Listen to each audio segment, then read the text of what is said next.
नमस्कार दोस्तों, आज के इस वीडियो में हम बात करेंगे जन्म प्रमाण पत्र के लिए हमें ऑनलाइन आवेदन कैसे करना होता है, जिसका स्टेप बाय स्टेप प्रोसेस मैं आपको इस वीडियो में दिखाने जा रहा हूं। जन्म प्रमाण पत्र बनाने का आपको कई सारे अलग अलग हो सकता है एज हो, जैसे बहुत सारे स्थिति में देखा जाता है कि बच्चे का जन्म हाल ही में हुआ है, उनका उम्र अभी जो है 0 से 31 दिन के अंदर में है, तो उनका कैसे बनाना होता है। किसी व्यक्ति का उम्र अगर मान लीजिए 1 महीना से अधिक हो चुका है या 1 साल से अधिक हो चुका है या हो सकता है 10 साल से अधिक हो चुका है, वैसे स्थिति में आपको कैसे बनाना है उसका भी प्रोसेस इस वीडियो में बताई जाएगी। साथ में आपको ये भी बताऊंगा कि किसी भी व्यक्ति को अगर ऑनलाइन जन्म प्रमाण पत्र बनाने में प्रॉब्लम होता है ना, तो वो व्यक्ति अगर ऑफलाइन बनाना चाहता है तो ऑफलाइन कैसे बना सकते हैं उसके विषय में भी जानकारी दूंगा। तो वीडियो को इसी बात पे एक लाइक कर दीजिए और चैनल पे नए हैं तो सब्सक्राइब जरूर कर दीजिए। इस प्रकार की लगातार अपडेट आपको आगे भी मिलता रहेगा। आइए फिलहाल स्क्रीन पर चलते हैं, बताते हैं जन्म प्रमाण पत्र के लिए कैसे ऑनलाइन आवेदन करना है। जन्म प्रमाण पत्र बनाने के लिए या मृत्यु प्रमाण पत्र भी अगर भविष्य में आप बनाएंगे ना, तो यही वेबसाइट है। इस वेबसाइट पर आपको आना होगा। इसका लिंक मैं दे दूंगा डिस्क्रिप्शन में, या नहीं तो गूगल ओपन करें, टाइप करें ऑनलाइन अपडेट STM या वेबसाइट मिलेगा, इससे आपको ओपन करना है। सर्च बॉक्स में आपको लिखना है बर्थ सर्टिफिकेट। जैसे ही आप इतना लिखकर यहाँ से सर्च करेंगे ना, आपके सामने यहाँ पर एक आर्टिकल आएगा, all as birth certificate online apply, जिस पर आपको क्लिक करना है। सारी जानकारी आपको यहाँ पर बताई गई है। नीचे स्क्रॉल कर आना है, इम्पोर्टेंट लिंक वाले सेक्शन में डायरेक्ट आपको लिंक दिए गए हैं ऑनलाइन अप्लाई करने का, जिस पर आपको क्लिक करना है। आप आ जाते हैं इस वेबसाइट पर। इस वेबसाइट पर आने के बाद यहाँ पर देखेंगे ना, एक ऑप्शन लॉगिन का मिलता है, जिसमें आपको एक ऑप्शन मिलता है जनरल पब्लिक। क्योंकि आप एक आम नागरिक है तो आपको जनरल पब्लिक वाले विकल्प पर ही क्लिक करना है। अब अगर इस वेबसाइट पर पहले से अगर आपने कोई भी प्रमाण पत्र के लिए अप्लाई किया होगा ना, तो आपका ऑलरेडी रजिस्ट्रेशन हुआ होगा। आप अपना मोबाइल नंबर, इस कैप्चा कोड को, जैसे 13 + 13 तो 26 होगा, उसको लिखकर लॉगिन करेंगे। अगर पहली बार इस वेबसाइट पर आते हैं तो आपको रजिस्ट्रेशन करने के लिए साइन अप का ऑप्शन मिलता है, जिस पर आपको क्लिक करना है। अब आपका जो भी नाम है अपना नाम लिखेंगे, जैसे first name, middle name, last name यहाँ पर लिखना है। जैसे किसी का नाम राम कुमार शर्मा है तो Ram first name, middle name Kumar, Sharma last name होगा। वही किसी का नाम राम कुमार है तो राम फर्स्ट नेम और लास्ट नेम कुमार हो जाएगा। आपका जेंडर क्या है, अगर लड़का है तो मेल, लड़की है तो फीमेल चुनेंगे। जो भी आपका डेट ऑफ बर्थ है, यहाँ पर कैलेंडर मिलता है। सबसे पहले जो भी आपका साल हो उसको चयन करेंगे। उसके बाद एक ऑप्शन नेक्स्ट का मिलता है, जिस पर क्लिक करना है। अब यहाँ पर आपको एड्रेस बताना है कि आप जो है इंडिया के ही है तो इन इंडिया चुनेंगे। अगर आप इंडिया के बाहर के हैं तो आउटसाइड इंडिया चुनेंगे। जिसमें सबसे पहला चीज़ है कि आपको अपना स्टेट बताना है, उस स्टेट के तहत किस जिला के हैं आप जिला बताएंगे। जो भी आपका सब डिस्ट्रिक्ट है वो बताएंगे, अपना विलेज बताएंगे, जो भी आपका टाउन का नाम है बताएंगे, पिन कोड देंगे। उसके बाद आपका जो भी बिल्डिंग होगा या आपका जो भी मोहल्ला होगा उसका जो भी नाम होगा आप लिख दीजिएगा। हाउस नंबर होगा, उसके अलावा जो भी आपका पोस्ट ऑफिस या लोकेलिटी है उसको लिखकर एक ऑप्शन नेक्स्ट का मिलेगा, जिस पर क्लिक करना है। बाकी जहाँ पर स्टार नहीं लगा है वो जानकारी आप छोड़ भी सकते हैं। अब आप अगले स्टेप में आते हैं, जहाँ पर आपको अपना आधार नंबर देना है। नेशनलिटी में आपको इंडियन चुनना है। इस चेक बॉक्स पर टिक कर नेक्स्ट वाले विकल्प पर क्लिक करना है। इस प्रकार आपका आधार ऑथेंटिकेशन सक्सेसफुल होता है। अब आपको अपना मोबाइल नंबर डालना है और सेंड OTP पर क्लिक करना है। आपके नंबर पर OTP गया होगा, OTP को आपको यहाँ पर जो है फिलअप करना होगा और एक ऑप्शन वेरीफाई का मिलेगा, जिस पर क्लिक करेंगे। आपका जो मोबाइल है सक्सेसफुल वेरीफाई हो गया। अब नेक्स्ट वाले विकल्प पर क्लिक करेंगे। आपके पास ईमेल ID है तो आपको अपना ईमेल ID डालना है और उस पर भी OTP अनवाकर वेरीफाई करना है। अन्यथा अगर आप इसको स्किप करना चाहते हैं तो इस कैप्चा कोड को फिल कर एक ऑप्शन मिलता है स्किप एंड रजिस्टर का, जिस पर आपको क्लिक करना है। जैसे आप इस पर क्लिक करेंगे थोड़ा सा आपको वेट करना होगा। इस प्रकार आपका रजिस्ट्रेशन सक्सेसफुल हो चुका है। अब आपको अपना मोबाइल नंबर डालना है, फिर ये कैप्चा कोड जो आपको मिलता है उसको फिल कर लॉगिन वाले विकल्प पर क्लिक करेंगे। फिर आपके नंबर पर OTP जाएगा, OTP को फिल कर लॉगिन करेंगे। लॉगिन करते ही आपके सामने इस प्रकार का डैशबोर्ड आएगा, जहां पर बर्थ सर्टिफिकेट बनाने के लिए बर्थ के सामने आपको क्लिक करना है। अब यहां पर कई सारे ऑप्शन मिलता है, जैसे काफ़ी सारे लोग ऐसे हैं जिनकी जो उम्र है वो काफ़ी अधिक हो चुका है, तो ओल्ड बर्थ को भी आप यहां से ऐड कर उनको बना सकते हैं। इसके अलावा आपका बर्थ सर्टिफिकेट बना है तो उसको सर्च भी आप कर सकते हैं। बर्थ सर्टिफिकेट बनाने के लिए एक ऑप्शन भी आपको यहाँ पर दिया गया है, रिपोर्ट बर्थ का, जिस पर आपको क्लिक करना है। जिसमें सबसे पहला चीज़ है कि आपको अपना स्टेट बताना है, जिन भी व्यक्ति का बना रहे हैं उनका जन्म किस राज्य में हुआ है वो बताना है। आपका प्राइमरी जो लैंग्वेज है ये ऑटोमेटिक इंग्लिश रहेगा, अगर आप हिंदी करना चाहे तो कर सकते हैं। फिर सेकेंडरी लैंग्वेज आपका जो है ये ऑटोमेटिक हिंदी रहेगा। उसके बाद किस डेट को आप ये रिपोर्ट कर रहे हैं यानी अप्लाई कर रहे हैं वो डेट देखने को मिलेगा। जो भी व्यक्ति है जिनका बर्थ सर्टिफिकेट आप बना रहे हैं उनका उम्र क्या हो रहा है, यहाँ पर सबसे पहले आपको कैलेंडर मिल जाता है। सबसे पहले जो भी साल हो, जो भी महीना हो और जो भी आपका डेट हो जिनका भी आप बना रहे हैं वो इस प्रकार आप चयन करेंगे तो एक मैसेज आएगा, कृपया जांच लें कि जो घटना पंजीकरण आगे बढ़ने से पहले आपके पास जो आवश्यक दस्तावेज है वो है या नहीं है। तो इसके लिए डॉक्यूमेंट भी देना होगा। तो डॉक्यूमेंट मैं आगे बताऊंगा कि क्या लग रहे हैं, आप इसको क्लोज कर दें। फिर अपना डेट ऑफ बर्थ को दोबारा से यहाँ से कंफर्म करें। फिर टाइमिंग पूछ रहा है कि बच्चे का जब जन्म हुआ था वो टाइमिंग क्या था, आप यहाँ से बता सकते हैं कि जो भी टाइमिंग में बच्चे का जन्म हुआ था। तो आप अपने अकॉर्डिंग, जैसे घंटा बताना है तो यहाँ से आप घंटा बता सकते हैं, जो भी मिनट है वो बता सकते हैं। और उसके बाद AM PM में था वो आप सेलेक्ट कर यहाँ से ओके वाले विकल्प पर क्लिक करेंगे। जो जिनका भी आप बना रहे हैं, या बच्चा हो या आप अपना ही बना रहे हैं, तो आपका जेंडर क्या है, जिनका भी बना रहे हो वो पुरुष है या महिला है, वो जानकारी आपको यहाँ पर बताना है। उनके पास अगर आधार कार्ड है, जिनका भी जन्म प्रमाण पत्र आप बना रहे हैं, तो आप यहाँ पर सेलेक्ट कर सकते हैं आधार नंबर, या अगर UIDI नंबर है, मतलब अभी अप्लाई ही किए होंगे आधार कार्ड के लिए, तो ये नंबर होता है तो उसको भी दे सकते हैं। नहीं है तो इसको आप छोड़ सकते हैं। है तो मैं कहूँगा कि ज़रूर दे दीजिएगा, इसको चेकबॉक्स पर टिक कर आधार नंबर आप डाल दीजिएगा। उसके बाद आप नीचे आएंगे तो यहाँ पर बोल रहा है कि बच्चे का नाम नहीं रखा गया है, तो वैसे स्थिति में बोल रहा है कि इस चेकबॉक्स पे टिक करें। अगर नाम रखा गया है तो आपको इस चेकबॉक्स पे टिक नहीं करना है। उनका जो भी नाम है, बच्चे का जो भी नाम है लिखेंगे।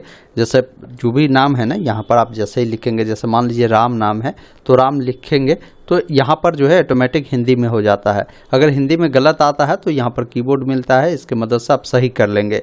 अब मान लीजिए बच्चे का नाम अगर आपने रखा है राम कुमार शर्मा, तो कुमार उनका middle name, Sharma last name होगा। वही बच्चे का नाम राम कुमार ही है तो राम फर्स्ट नेम और लास्ट नेम में कुमार आपको लिख देना है। फिर उसी नाम को आपको दोबारा से कंफर्म कर देना है। फिर नीचे आएंगे तो बच्चे का जो भी फादर है ना, उनकी इन्फॉर्मेशन देना है। तो उनके पिताजी का जो भी नाम होगा, यहाँ पर फर्स्ट नेम, मिडिल नेम है तो इस बॉक्स में, लास्ट नेम है तो इस बॉक्स में लिखना है। मोबाइल नंबर देना है उनके फादर का, ईमेल आईडी है तो आप दे दीजिए। उनके फादर का आधार नंबर है तो आप यहाँ पर दे देंगे। इसी अकॉर्डिंग बच्चे की जो मदर है उनका नाम लिखेंगे, first name, middle name, last name है। मदर का मोबाइल नंबर देंगे, ईमेल आईडी है तो दे दीजिए, आधार नंबर है तो आप यहाँ पर दे सकते हैं। फिर यहाँ पर पूछता है कि बच्चे के जन्म के समय माता पिता का पता क्या था, मतलब उनके माता पिता भारत में ही रहते हैं तो इन इंडिया चुनना है। अगर उनके माता पिता भारत से बाहर रहते हैं तो भारत के बाहर यानी आउटसाइड इंडिया चुनेंगे। अब फिर बताना होगा कि किस राज्य में उनके माता पिता रहते हैं, किस जिले में रहते हैं, किस ब्लॉक में रहते हैं, किस गांव में रहते हैं, वो जानकारी आपको यहाँ पर बताना है कि गांव में रहते हैं या टाउन में रहते हैं, वो चीज़ें आपको यहाँ पर बतानी होगी। तो गांव का नाम, पिन कोड और जो भी बिल्डिंग हो उसका भी जानकारी हो तो आप यहाँ पर दे सकते हैं। फिर नीचे आएंगे तो माता पिता का जो अस्थायी पता है, परमानेंट एड्रेस है, वही है जो ऊपर में आपने दिया है जहाँ बच्चे की जन्म हुआ था। तो आप यहाँ पर इस वाले विकल्प पर क्लिक करेंगे। अलग अलग है तो अलग अलग आप बता सकते हैं। यहाँ पर नो करेंगे तो अलग अलग जानकारी देना होगा, यस करेंगे तो देने की ज़रूरत नहीं है। फिर यहाँ पर पूछता है कि जन्म का स्थान, यानी बच्चे की जब जन्म हुई थी वो घर पर ही हुई थी या मान लीजिए अन्य स्थल पर हुआ था, वो चीज़ें भी आप बता सकते हैं। घर पर हुआ था तो घर आप चुन दीजिएगा। और एक चीज़ बताना भूल गया, यहाँ पर हॉस्पिटल में अगर बच्चा का जन्म हुआ है तो हॉस्पिटल का भी ऑप्शन है, आप उसको भी चयन कर सकते हैं। फिर यहाँ पर आपसे पूछता है कि क्या जन्म का स्थान तथा बच्चे के जन्म के समय माता पिता के पता समान है, तो वैसे स्थिति में इस चेकबॉक्स पर टिक करेंगे। अलग अलग है तो आप अलग अलग जानकारी को फिल करेंगे। उसके बाद यहाँ पर देखेंगे ना, रजिस्ट्रेशन यूनिट जो आपका है ये ऑटोमेटिक अगर ग्रामीण क्षेत्र के होंगे तो आपका जो भी पंचायत का नाम होगा ना वो देखने को मिलेगा। आपका जो भी मिलता है ना आप उसको यहाँ से सेलेक्ट करेंगे। उसके बाद देखिए इसको पहले आप सेव एज ड्राफ्ट पे क्लिक करें, फिर नेक्स्ट वाले विकल्प पर आपको क्लिक करना है। चलिए मैं इसको सेव करता हूँ, फिर नेक्स्ट वाले विकल्प पर क्लिक करता हूँ। इस प्रकार मेरा डाटा जो है सेव हुआ। अब नेक्स्ट वाले विकल्प पर क्लिक करेंगे जिसमें आपको पूछा गया कि बच्चे के जन्म के समय माता पिता का पता कॉपी करें। अगर मान लीजिए जिस जगह पर बच्चे की जन्म हुई है वही इनके माता पिता का पता है तो आप इस चेकबॉक्स पर टिक करेंगे, ये ऑटोमेटिक फिल हो जाएगा। नीचे आना है तो उनके जो फादर है ना, फादर किस धर्म से बिलोंग करते हैं वो आपको बताना है। उनके फादर का जो क्वालिफिकेशन है वो कहाँ तक है वो आप यहाँ पर बता सकते हैं। उसके बाद उनके पिताजी करते क्या है आपको यहाँ पर बताना है, जो भी करते हैं ना वो चीज़ें आप बताएंगे। मदर के बारे में बताना है कि मदर किस जो है धर्म से बिलोंग करती है, मदर की क्या क्वालिफिकेशन है, वो चीज़ें आपको यहाँ पर बताने की ज़रूरत होगी। बाकी मदर क्या करती है वो चीज़ें आपको यहाँ पर बताएंगे। उसके बाद आपसे कुछ अदर जानकारी पूछी जाती है जिसमें पूछा गया है कि बच्चे की जो माँ है उनकी जो उम्र है वो कितनी थी जब उनकी शादी हुई थी उस समय, वो चीज़ें आपको यहाँ पर बताने की ज़रूरत होगी। उसके बाद बताना होगा कि जब बच्चे की जन्म हुई उस समय उनकी माता की जो उम्र है वो कितना हो रही थी, वो चीज़ें बताएंगे। फिर उनके माता के पास टोटल कितने बच्चे हैं अभी जो जन्म लिए हैं उनको तो लेकर भी आपको बताना है। जैसे मान लीजिए पहले से 3 है, एक बच्चे अभी जन्म हुआ है 4 हो गया, तो आपको यहाँ पर बताना है कि 4 है।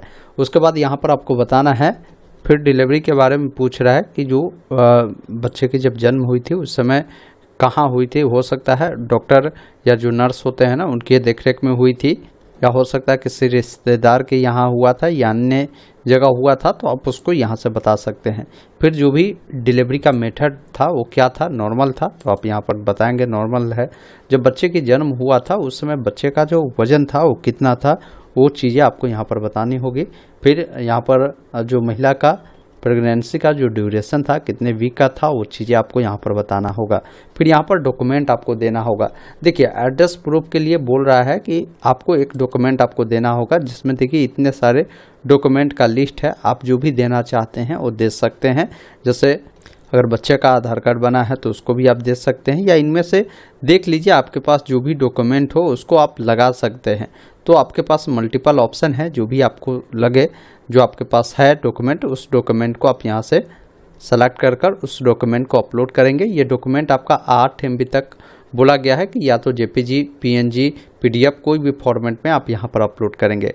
उसके बाद यहाँ पर आपको बताना है कि एक ऑर्डर कॉपी होता है, या तो आप उससे डिस्ट्रिक्ट या सब डिविजनल या एग्जीक्यूटिव मजिस्ट्रेट से आपने बनवाया होगा, नहीं बनवाया है तो उसको बनवाकर उसको आपको यहाँ पर अपलोड करना होगा।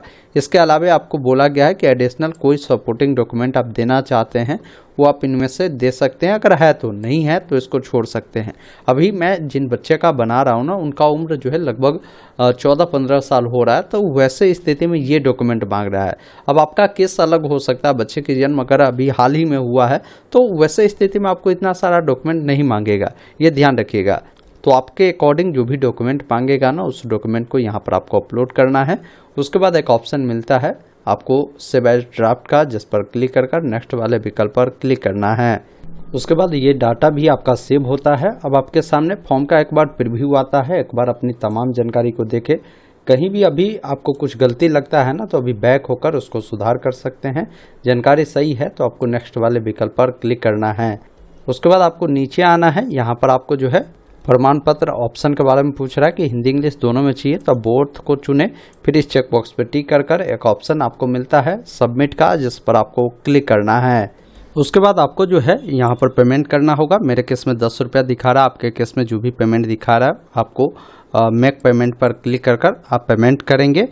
उसके बाद यहाँ पर प्रिंट का भी ऑप्शन मिलेगा, आप प्रिंट कर सकते हैं या इसको डाउनलोड कर लेंगे। उसके बाद इसको यहाँ से क्लोज करेंगे, आप इस पेज पर आ जाएंगे। यहाँ पर होम पेज पर क्लिक कर और एक ऑप्शन मिलता है सेल्फ रिपोर्टेड एप्लीकेशन, जिस पर क्लिक करना है। यहाँ पर आपका जो एप्लीकेशन है उसकी जानकारी दिखाएगा और स्टेटस में भी आपको जानकारी दिखाएगा कि कहाँ पर अभी है। जैसे ही आपका ये बन जाता है तो एक्शन के नीचे डाउनलोड का भी ऑप्शन मिल जाएगा, यहीं से आप डाउनलोड भी कर सकते हैं। दोस्तों अभी आपने देखा, मैंने आपको स्टेप बाय स्टेप बताया कि कैसे आप सभी को जन्म प्रमाण पत्र के लिए ऑनलाइन आवेदन करना है। अगर मान लीजिए आपको ऑनलाइन आवेदन करने में प्रॉब्लम होती है, क्योंकि मैंने देखा है कि ऑनलाइन आवेदन में अभी पेमेंट गेटवे इनका जो है प्रॉपर रूप से काम नहीं करता है, कभी कभी वहाँ पर परेशानी होती है। अगर आपका हो जाता तो ठीक है, अगर ऑनलाइन नहीं कर पाते हैं तो आप ऑफलाइन माध्यम से भी, इसका एक फॉर्म आता है जो कि बर्थ रिपोर्टिंग फॉर्म होता है उसको भरकर 4 लोगों को गवाह बनवाकर इस फॉर्म को आप अपने पंचायत में ही पंचायत सचिव के पास जमा करेंगे। उनके द्वारा फॉर्म को आगे फॉरवर्ड कर आपके जो जन्म प्रमाण पत्र है वो बना दिए जाते हैं। बाकी यहाँ पर एक चीज़ ध्यान रखिएगा, ऑनलाइन भी अगर आप अप्लाई करते हैं, आपका उम्र अधिक होता है तो वहाँ पर एक ऑर्डर में आपने देखा होगा DM SDM इन लेवल पर आपको एक ऑर्डर बोला जाता है कि बनवाने के लिए, तो उसको आपको बनवाना ज़रूरी है। इससे बहुत सारे लोग जो है हाफ डेबिट भी बनवा कर देते हैं, तो भी इससे मैं देखता हूँ कि काम चल जाता है। तो वो उस वाले कॉलम में मैं कहूँगा कि अगर आप हाफ डेबिट बनवाते हैं तो हाफ डेबिट साथ में जो 4 लोगों का गवाह वाला एक फॉर्म आता है उसको भी भरकर, और साथ में अगर आपने DM SDM लेवल से जो ऑर्डर बनाया है उन सबको अगर जो भी मैक्सिमम डॉक्यूमेंट आपके पास हो पाता है उन सबको एक PDF में बनाकर सभी डॉक्यूमेंट को स्कैन कर अटैच कर वहाँ पर अपलोड कर फॉर्म को सबमिट करिएगा, तो आपका जन्म प्रमाण पत्र जल्दी बन जाता है। तो ये प्रक्रिया है जिस माध्यम से आप जन्म प्रमाण पत्र के लिए ऑनलाइन आवेदन कर सकते हैं। अगर आपको ऑफलाइन आवेदन करना है तो उसका भी प्रोसेस मैंने आपको बता दिया। बाकी इस वीडियो को शेयर कर दीजिए, कोई भी डाउट है कमेंट बॉक्स में ज़रूर लिखिएगा। धन्यवाद। जय हिंद।